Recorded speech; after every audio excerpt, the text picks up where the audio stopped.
दोनों बेटियों की प्रमिला जी ने और उनके पति ने शादी कर दी थी। वह अब अपने घर परिवार में खुश थी। वहीं दूसरी ओर उन्होंने अपने बेटे की शादी की। बहू ऐसी आई कि वह उन्हें कुछ समझती ही नहीं थी। शादी से पहले बेटा फिर भी अपने माँ बाप का कहना मान लेता था, लेकिन फिर से उसकी शादी हुई तब से उसकी पत्नी उसे उसके ही माँ बाप के खिलाफ भड़काया करती थी, जिससे नकुल को अपने ही माँ बाप बुरे लगते थे। वह अपने माँ बाप को बोझ समझता था। जब उसकी बहनें ससुराल आती हैं तभी वह उनके साथ अच्छा बर्ताव करता था, वरना उन्हें बात बात पर सुना देता था। इसी के चलते प्रमिला जी के पति को हार्ट अटैक आ गया और वह दुनिया छोड़कर चले गए। अब बेचारी प्रमिला जी अकेली रह गई थी। बेटे बहू अब तो उन्हें और भी ज़्यादा प्रताड़ित करते थे। उन्हें खाने को नहीं देते थे। जब खाने को देते वह भी बासी खाना अक्सर दे दिया करती थी। इसी के चलते प्रमिला जी की तबीयत खराब रहने लगी। बासी खाना खाने की वजह से अक्सर उनका पेट खराब रहता था। बहू, ओ बहू, खाना दे दे, बड़ी भूख लगी है। बहू, बासी ताज़ा जो भी हो दे जा, अब बर्दाश्त नहीं हो पा रहा है, प्रमिला जी ने कहा कि तभी एक औरत तमतमाते और बड़बड़ाते हुए बाहर आई। एक थाली में दाल और रोटी देती हुई कहती है, ले बुढ़िया, भर ले। 80 साल की हो गई हैं पर अभी भी भूख कितनी लगती है, लगता है मरने तक मुझे कंगाल ही कर देंगी। प्रमिला जी की बहू दीपा ने कहा। खाने को जब दीपा ला रही थी, प्रमिला जी उसके पीछे ऐसे जा रही थी मानो वह कब से भूखी बैठी हूँ। दीपा के उस थाली में दाल रोटी डालते ही प्रमिला जी झटपट उसे खाने लगती है। वह थी तो सिर्फ रात की बची दाल और रोटी ही, पर उसे भी वह इतने चाव से खा रही थी। शायद उस खाने से ज़्यादा उनकी भूख पुरानी थी। प्रमिला जी को ऐसे खाता देखकर दीपा जल भुन जाती है और वह प्रमिला जी की थाली के खाने को जमीन पर डाल देती है। प्रमिला जी थोड़ी देर उसे देखती हैं, फिर जमीन से ही खाने लग जाती हैं। फिर दीपा वहाँ से चली जाती है। उसी शाम को प्रमिला जी अपनी खटिया पर बैठी थी कि तभी उनकी पोती एक प्लेट में मोमोज खाती और फ़ोन चलाती हुई आती है। अपनी दादी के पास बैठकर उनसे खाने को पूछती है। आज पता नहीं कितना समय गुजर गया प्रमिला जी को ऐसा खाना खाते हुए, शायद उन्हें खुद को ही याद नहीं कब खाया। मोमोज देखकर उनके मुंह में पानी तो आया, पर वह एक भी मोमोज खाने से डर रही थी। बार बार कह रही थी, लो ना दादी, एक तो ले लो, पर प्रमिला जी मना किए जा रही थी। तो इस पर आसी उनके मुंह में जबरदस्ती मोमोज डाल देती है। वह मोमोज के मुंह में जाते ही एक बड़ी तृप्ति की झलक दिखती है। प्रमिला जी के चेहरे पर वह आंखें बंद कर मोमोज का स्वाद ले रही थी कि तभी किसी ने उसके बाल पकड़ लिए। जब प्रमिला जी आंखें खोली तो दीपा उनके बाल पकड़े हुए खड़ी थी और बगल से आसी भी जा चुकी थी। दीपा प्रमिला जी के बाल पकड़े हुए उन्हें जमीन पर पटक देती है, फिर उन पर लात और हाथों से प्रहार करने लगती है। मत मारो बहू, मुझे मत मारो, आगे से नहीं खाऊंगी, बस एक ही खाया था, मत मारो। प्रमिला जी रोती हुई कहे जा रही थी, बुढ़िया, एक तो कब से मेरी छाती पर मूंग दल रही है, ऊपर से मेरे बनाए नियम भी तोड़ रही है। आज जो तेरे बदन को न तोड़ा तो मेरा नाम भी दीपा नहीं, दीपा ने कहा। और इसी तरह वह प्रमिला जी को बहुत पीटती रही। पीट पीट कर जब दीपा का गुस्सा शांत होता है तब वह कहती हैं, आज पूरे दिन तुझे खाना नहीं मिलेगा, प्रमिला जी मार खाकर लड़खड़ाते हुए उठती हैं और अपनी खटिया पर जाकर सो जाती हैं।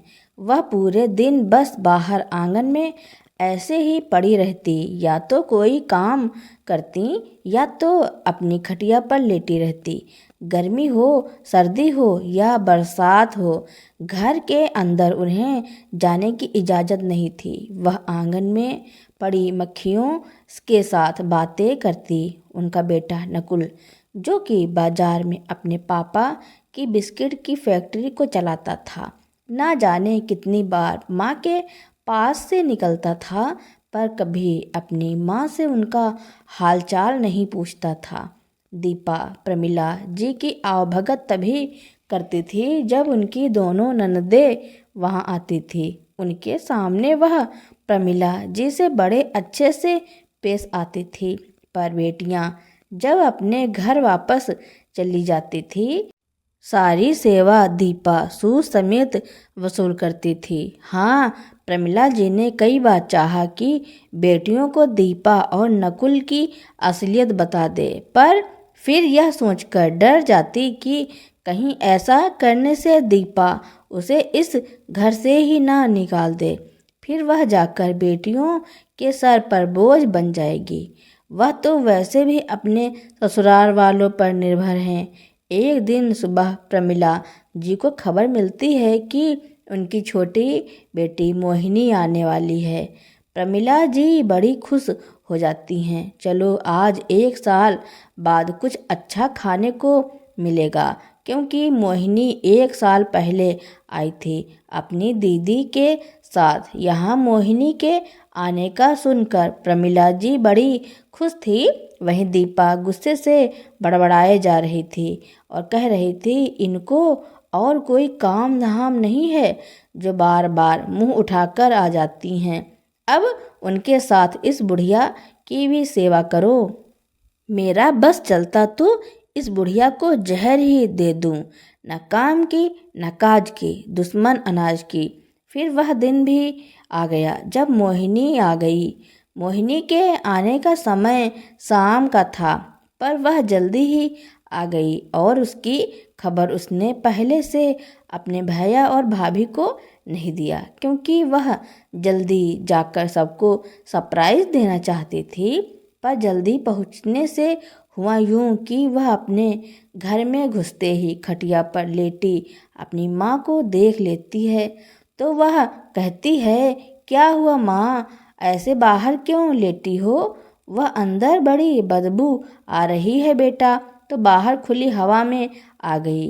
बेटा, तू जल्दी कैसे आ गई? हाँ, मुझे पहले ही बस मिल गई, पर इतनी ठंड में आप बाहर बैठी हैं, यहाँ तो ठंड लग जाएगी। चलो अंदर। यह कहकर मोहिनी प्रमिला जी के साथ अंदर जाती हैं। मोहिनी और प्रमिला जी को साथ देखकर दीपा सकपका जाती है और कहती है, अरे मोहिनी, तुम अभी कैसे यहाँ? भाभी जल्दी ही बस मिल गई, पर भाभी इतनी ठंड में बाहर माँ लेटी हैं, आपने कुछ कहा क्यों नहीं? मोहिनी ने कहा, अरे मोहिनी, तुम जानती नहीं हो क्या अपनी माँ को, कितनी जिद्दी हैं, कभी किसी का कहना नहीं मानती। इन्हें तो मैं अपने तरीके से समझाती हूँ। दीपा ने कहा, हाँ भाभी, मुझे पता है आप कितना ख्याल रखती हैं माँ का। वह तो बस माँ ही कभी कभी जिद पर अड़ जाती हैं। क्या करें, अब उम्र भी तो काफ़ी हो गई है ना। ओहो, मैं बातों बातों में एक बात कहना तो भूल ही गई। भाभी, कल सोहिनी दीदी भी आ रही हैं। वह क्या है ना, पापा ने हम तीनों भाई बहनों के नाम पर हर कुछ जमीन कर रखी है, तो अब हम चाहते हैं सारा कुछ भैया के नाम कर दें। जब पापा की जिम्मेदारी भैया ने उठाया है और माँ की भी उठा रहे हैं, तो फिर उनकी जायदाद में भी उन्हीं का हिस्सा होना चाहिए। मोहिनी ने कहा। यह सुनकर दीपा के तो मन में लड्डू फूटने लगे। चलो इस बुढ़िया को इतने दिनों तक पालने का कुछ तो फल मिला, दीपा ने मन में सोचा। इधर प्रमिला जी दीपा की बातों से दुखी हो जाती हैं और सोचती हैं कि मेरी भोली भाली बेटियां अपनी माँ की आँखों को काश पढ़ पाती और अपने भैया भाभी का असली चेहरा देख पाती। मैं तो कुछ कह नहीं सकती, अगर इस बार भी चुप रह गई तो बहुत गलत हो जाएगा। नहीं, मुझे अब चुप नहीं रहना चाहिए। और फिर वह मोहिनी के पास उनके कमरे में जाती है।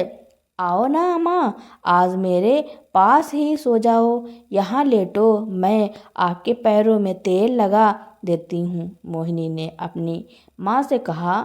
मोहिनी ने जैसे ही अपनी माँ के पैरों को अपनी गोद में लिया, उसमें बहुत ज़्यादा दाग देखकर वह चौंक ही गई और उसने पूछा, माँ यह सब क्या है, यह दाग कैसे आए?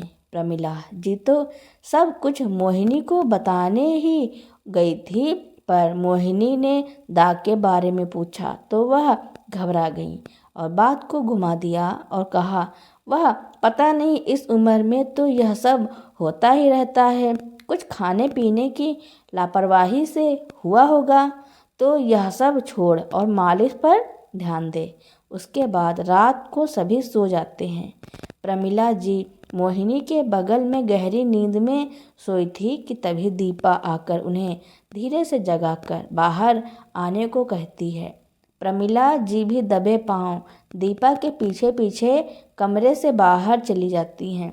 दीपा प्रमिला जी को आंगन में ले जाकर कहती हैं, बड़ी आराम फरमा रही हैं, कर लो आराम, बस कुछ दिनों की ही बात है।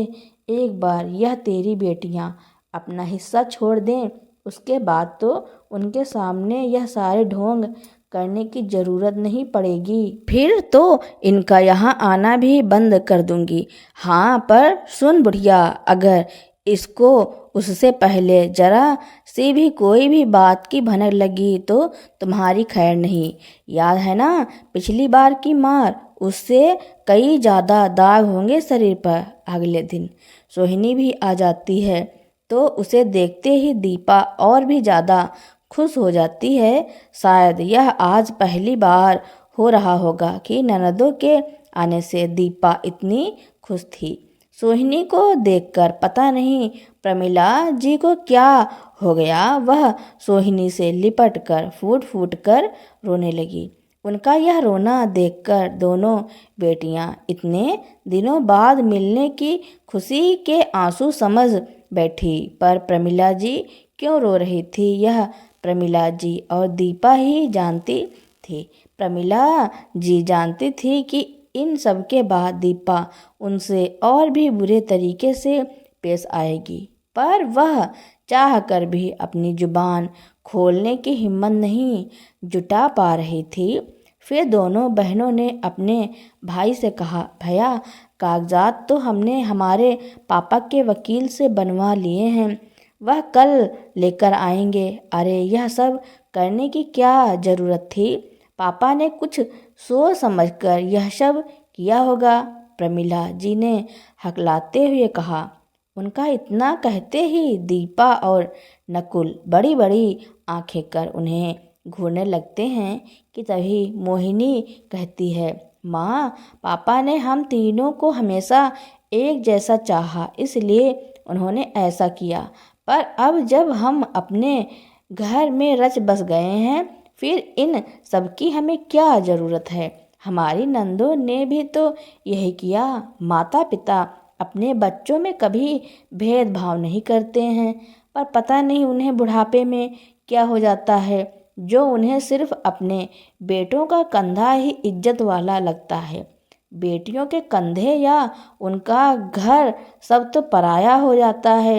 इससे पहले मोहिनी आगे कुछ और कह पाती, सोहिनी ने उसके हाथ दबाकर चुप रहने का इशारा कर दिया। और इधर मोहिनी की अतरंगी बातों से सभी हैरान हो गए।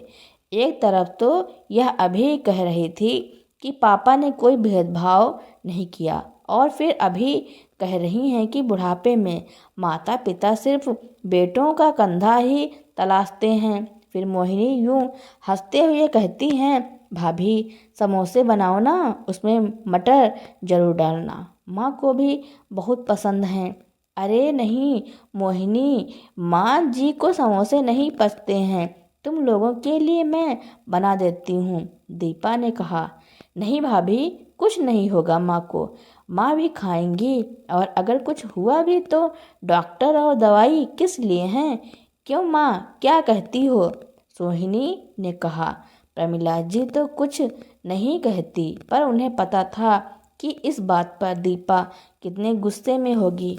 अगली सुबह दोनों बहनों ने दीपा से कहा, वह बाजार जा रही हैं, हम 1 घंटे में वकील को साथ लेकर ही वापस आएंगे। उनके जाते ही दीपा को पूरा मौका मिल जाता है प्रमिला जी पर अपनी भड़ास निकालने का। वह प्रमिला जी के पास एक समोसा लेकर गई और कहा, यह ले बुढ़िया, समोसा खाने थे ना तुझे, देख लाई हूँ तेरे लिए। इसके बाद दीपा मिर्च वाला समोसा उनके मुंह में ठूस देती है। अब खा इसे। नहीं बहू, इतनी मिर्च मैं नहीं खा सकती, मैंने नहीं कहा था समोसे के लिए, वह तो मोहिनी और सोहिनी ने कहा था। प्रमिला जी बिलखते हुए बोली, तो तूने मना भी तो नहीं किया था ना, सोचा होगा इसी बहाने थोड़ा जीभ को भी स्वाद दे दूं। अब उसी जीभ पर ऐसा स्वाद लगाऊंगी कि आगे से जब भी कुछ खाने का सोचा, यह स्वाद सबसे पहले याद आएगा। और अब तो तुम्हारी बेटियां भी यहाँ नहीं हैं जो तुम्हें बचाएंगी, दीपा ने कहा। बहू, एक बार तुमने मुझे ज़बरदस्ती खराब खाना खिलाया था, जिसकी वजह से मैं 20 दिनों तक बीमार रही, और अब इतनी मिर्च से कहीं मैं मर जाऊं तो फिर भी चलेगा, पर जो बच गई तो बहुत तड़पूंगी। बहू, ऐसा जुल्म मत करो, तुम मुझे जहर लाकर दे दो, वह खाकर हमेशा के लिए यहाँ से तुम लोगों की जिंदगी से चली जाऊंगी, पर ऐसे हर रोज मुझ पर यह अत्याचार मत करो। आखिर मैंने तुम्हारा क्या बिगाड़ा है? प्रमिला जी ने कहा। जहर दे पाती तो कब का दे दिया होता, पर यह सब करके मुझे जेल नहीं जाना, और वैसे भी बुढ़िया तू कितने दिन जिएगी, पर जितना दिन भी जिएगी मैं तेरा वह हाल करूंगी, तू खुद ही मर जाएगी, दीपा ने कहा। और वह प्रमिला जी का हाथ मरोड़ देती है। तभी पीछे से मोहिनी और सोहिनी आकर दीपा को धक्का देकर प्रमिला जी से दूर कर देती हैं, और सोहिनी लगातार कई चाटे दीपा को मारती चली जाती है। यह क्या कर रही हो तुम मोहिनी? दीपा ने गुस्से में कहा। क्यों भाभी, जो आप माँ के साथ करती हैं उसके आगे तो यह कुछ भी नहीं है, उसके लिए तो आपको जो सजा दी जाए वह कम है, सोहिनी ने कहा। तब तक पीछे से नकुल भी आ जाता है। वहाँ का शोर शराबा सुनकर उसका कारण पूछता है। इस पर दीपा तुरंत कहती है, देखिए जी, आपसे या छोटी होकर अपनी माँ जैसी भाभी पर हाथ उठा रही हैं। क्या नहीं किया मैंने इनके लिए। इस घर में जब से आई थी, यह कितनी छोटी थी, माँ बनकर इनका ख्याल रखा, और आज यह मुझ पर हाथ उठा रही हैं। यह क्या है मोहिनी, तुम लोग यह सब करने आई हो यहाँ? अब से यह घर मेरा है, और यहाँ सिर्फ मेरा और दीपा का हुक्म चलेगा, और हम चाहते हैं तुम लोग यहाँ अब कभी मत आओ। नकुल ने कहा। यह क्या कर रहे हैं जी आप, हमारा घर? दीपा ने आश्चर्य होकर पूछा। हाँ दीपा, यह लोग अभी अभी मेरी फैक्ट्री में वकील को लेकर पहुँचे थे मुझसे साइन करवाने। इन लोगों ने अपना हिस्सा मेरे नाम कर दिया, इसलिए अब तुम्हें चिंता करने की कोई ज़रूरत नहीं है। अब ना ही तुम्हें इनकी चापलूसी करने की ज़रूरत है, और ना ही इस बुढ़िया को सताने से तुम्हें कोई रोक सकता है। जिसे दिक्कत है वह इसे अपने साथ ले जाए। नकुल ने कहा, चलो यह तो बहुत अच्छी खबर सुनाई आपने। अब तो मैं इसके साथ गिन गिन कर हिसाब लूँगी। पर मुझे एक बात समझ नहीं आई, इन लोगों ने आपकी फैक्ट्री में जाकर साइन क्यों करवाया और मुझे बाजार का कहकर गई। दीपा ने कहा। दीपा की इस बात पर मोहिनी और सोहिनी जोर से हंस पड़ती हैं और फिर सोहिनी कहती है, जो भी कहो भाई भाभी, आपका दिमाग सच में भैया से तेज है और इसलिए हमने फैक्ट्री में जाकर साइन कराए ताकि हमारा प्लान कामयाब हो जाए। यहाँ घर पर आपसे चालाकी करना मुश्किल होता। यह क्या मजाक है मोहिनी? नकुल ने पूछा। रुको भैया, शुरुआत से बताती हूँ। सोहिनी दीदी, हमें तो कलाकार होना चाहिए था, इतनी अच्छी एक्टिंग करते हैं हम। क्यों, सही कहा ना मैंने? मोहिनी ने कहा। भैया, यह प्लानिंग हमारी तरफ से तभी शुरू हो गई थी जब आसी मोमोज खाती माँ के पास बैठी और उन्हें ज़बरदस्ती मोमोज खिलाए। उससे पहले ही भाभी की मेरी फ़ोन पर बात हुई थी। शायद इसलिए आसी ने मुझे गलती से फ़ोन मिला दिया होगा जब वह मोबाइल पर गेम खेल रही थी। यह आसी की गलती थी या भगवान की कोई लीला, यह तो कह नहीं सकती। पर उस दिन जब माँ को भाभी सिर्फ एक मोमोज खाने के लिए पीट रही थी, मैंने सब सुना और समझ लिया। मुझे उसी दिन यह भी पता चल गया था कि माँ के साथ आप लोग कैसा बर्ताव करते हैं। फिर मैंने तुरंत सोहिनी दीदी से बात की और यह प्लान बनाया किस तरह आपको सबक सिखाया जाए। मोहिनी ने कहा, हम चाहते तो तभी आकर तुम लोगों की तुम्हारी औकात दिखा सकते थे, पर उसमें वह मज़ा नहीं आता जो आज आया। भैया, तुम्हें क्या लगा अचानक से आकर हमने यूं ही प्रॉपर्टी की बात छेड़ दी? नहीं, हम चाहते थे कि पहले आपसे सब कुछ छीनकर माँ के नाम कर दें, फिर आप लोगों को भी आपके ससुराल भेज देंगे। उस दिन की बात और मारपीट की बात मोहिनी के फ़ोन में रिकॉर्ड है और आज की मारपीट और वीडियो मेरे फ़ोन में रिकॉर्ड है, जो तुम लोगों को जेल भिजवाने के लिए काफ़ी है। सोहिनी ने कहा। क्या सच में यह लोग अब मुझ पर हाथ नहीं उठा पाएंगे? जानती हैं मोहिनी, जब यह मारती है ना तो 2 दिन तक मैं बिस्तर से उठ नहीं पाती। कभी कभी तो दर्द से उल्टी भी हो जाती। यह कहकर प्रमिला जी अपने आंसुओं को पोंछने लगती हैं और अपनी हकलाती आवाज़ में कहती हैं, बचपन में मैं जब तुम लोगों को मारती थी, अगर उसके निशान पड़ जाते थे तो मेरा दिल रोता था, और आज अपनी बूढ़ी लाचार माँ को पीट पीट कर इतने निशान दिए कि मैं दर्द से पूरी रात कराहती हूँ, फिर भी इनको कोई फर्क नहीं पड़ता। माँ, क्यों आपने एक बार भी हमें नहीं बताया? क्यों इनके अत्याचार सहती रही? सोहिनी ने कहा। डर लगता था बेटा इसकी मार से, और इससे तो फिर भी सह लेती, पर नकुल जब मारता था ना तो मुझे अपनी हड्डियां चटकने की आवाज़ भी आती थी। पर अब सोच, इतना सहकर भी आज जिंदा हूँ। पता नहीं है यह मेरे किसी जन्म के पाप हैं, उसे मैं अभी भोग रही हूँ, वरना एक लोहे की रॉड से तेरे भैया ने मेरे सर पर मारा था तब भी मैं नहीं मर जाती। प्रमिला जी कहते हुए रोए जा रही थी। माँ, आपके हर एक चोट का हिसाब होगा। इन्हें तो अब सज़ा हम दिलवाएंगे। यह लो, पुलिस भी आ गई। ले जाइए इन हैवान को और हम इनके खिलाफ सबूत पीछे से लाते हैं। सोहिनी ने कहा। माँ, अब आप आराम से यहाँ रह सकती हैं, पर इस उम्र में अकेली आप कैसे रहेंगी? आप मेरे साथ चलिए, वहाँ आप मेरे साथ रहना। मोहिनी ने कहा। नहीं बेटा, जब यह बूढ़ी हड्डियां इतना मार सह सकती हैं तो अकेले भी रह सकती हैं। मुझे अपनी आज़ादी महसूस करने दे। अब से मैं अपने कमरे में सोऊंगी, जो मन में आएगा खाऊंगी। प्रमिला जी एकदम बच्चे जैसी हरकतें करने लगी, जिसे देख मोहिनी और सोहिनी की आंखों में आंसू आ गए।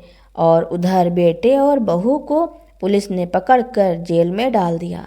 कुछ समय तक तो केस चला और दोनों पति पत्नी को सजा हो गई।